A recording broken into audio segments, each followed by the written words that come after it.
आफ्नो हाँसोको मालिक आफै हुनु। कहिलेकाहीँ मानिस आफ्नो खुसीलाई अरूको व्यवहारसँग कति धेरै जोडिदिन्छ भने कसैले राम्रो बोलिदिए दिन राम्रो लाग्छ, कसैले व्यवस्था गरिदियो भने मन तुरुन्तै भारी हुन्छ। तर वास्तविक शान्ति त्यति बेला सुरु हुन्छ जब मान्छेले आफ्नो हाँसोको मालिक आफै बन्न सिक्छ।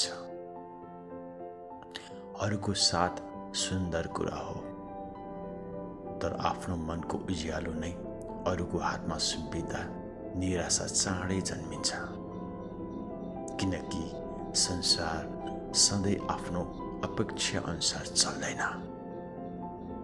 मानिस बदलिन्छन्, परिस्थिति बदलिन्छ, तर यदि आफ्नो सन्तोष भित्रै बनाइएको छ भने जीवन त्यति अस्थिर लाग्दैन। आत्मसन्तुष्टि भएको मान्छे एक्लै हुँदा पनि खाली महसुस गर्दैन। उसलाई थाहा हुन्छ खुसी केवल बाहिरबाट आउने उपहार होइन, भित्रबाट जन्मिने बानी पनि हो।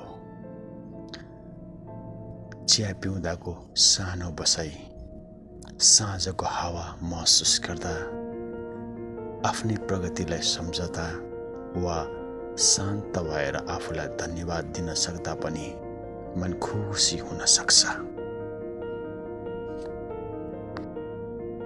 अन्ततः जीवनमा सबैभन्दा बलियो मान्छे त्यो होइन जससँग धेरै मानिस छन्, बरु त्यो हो जसले आफ्नो मनलाई आफै सम्हाल्न सिकेको हुन्छ।